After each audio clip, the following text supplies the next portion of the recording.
What's going on, everyone? This is Slackerman with another figure review.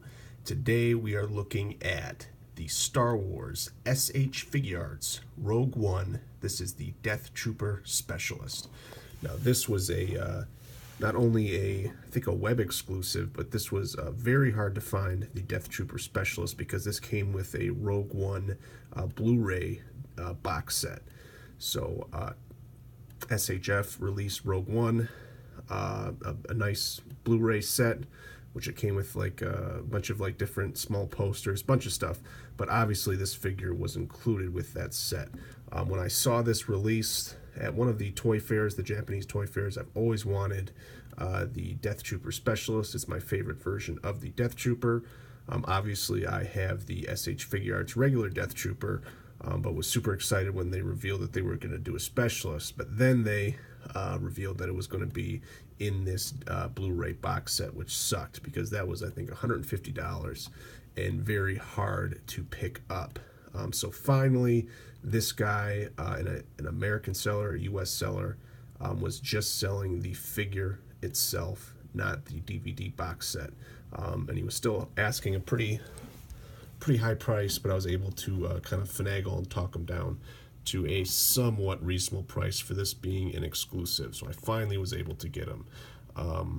I think he goes great. I wish I had it here with me, but he goes great with your SH Figuarts Deathtrooper, obviously having the regular version and now the Specialist. It's a shame that they didn't, have this guy wasn't easier to obtain, because it'd be nice to get some more Specialists to go with your regular Deathtroopers. So let's take a look.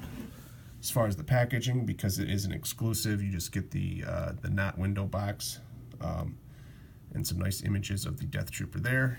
Then it comes in a nice sleeve, a very nice image of the figure there, and then obviously the shipper box.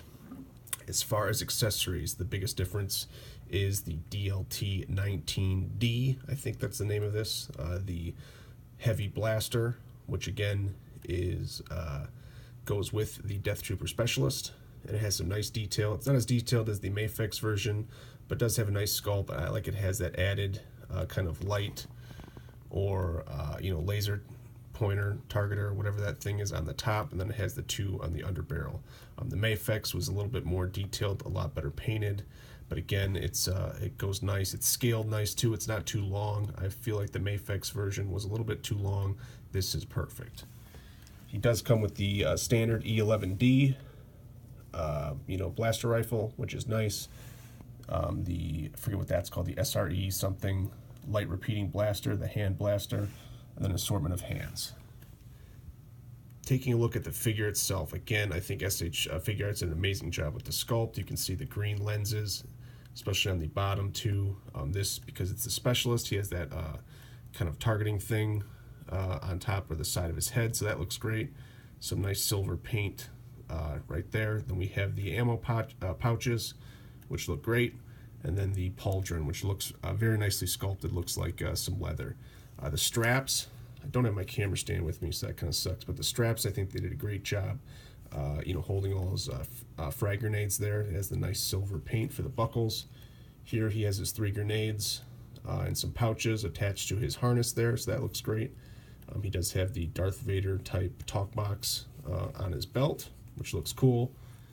Looking at the back, you have the standard Stormtrooper, the circle and the 2 lines, or the oil, which some people call it, design, and some silver paint, so that looks nice, and the back of the head is nicely detailed.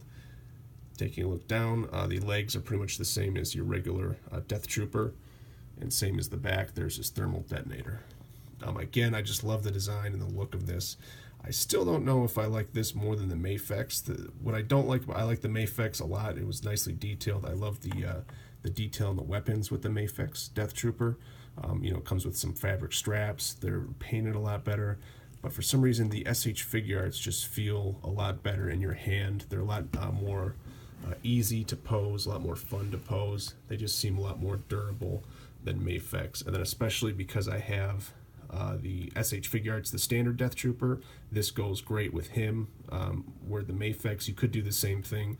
You could just buy 2 of those figures, make one a Specialist, one a regular Deathtrooper, because it does give you that option. However, because I finally got a hold of this guy. I won't be collecting any more of the Mafex Deathtroopers. I'm just going to use him and then my regular Deathtrooper. I don't think it's worth the price, even the one that I paid for it. I don't think it's worth chasing it down to buy the whole box set over, so I wish they just gave this a standard release, but I am definitely happy with it. And I go back and forth with whether I like this one more or the Mafex Deathtrooper more. I think overall I do like this one more. The other thing with the Mafex Deathtrooper was way too big. I know they're supposed to be real tall, but the Mafex just seemed kind of out of place, a little bit too tall. And then I just think that not the weapon so much, but the figure itself the sculpt is a lot tighter. Usually with SH Figuarts, that's how it is. The sculpt is a lot sharper. It's almost as, like a model kit. I think the SH Figuarts is the closest to a sharp sculpt like the Bandai model kits. So overall, for me, I'd give this, for me, like a 4 out of 5. I just think the big negative is it being such a hard exclusive to get. So hope everyone liked the video, and thanks a lot for watching.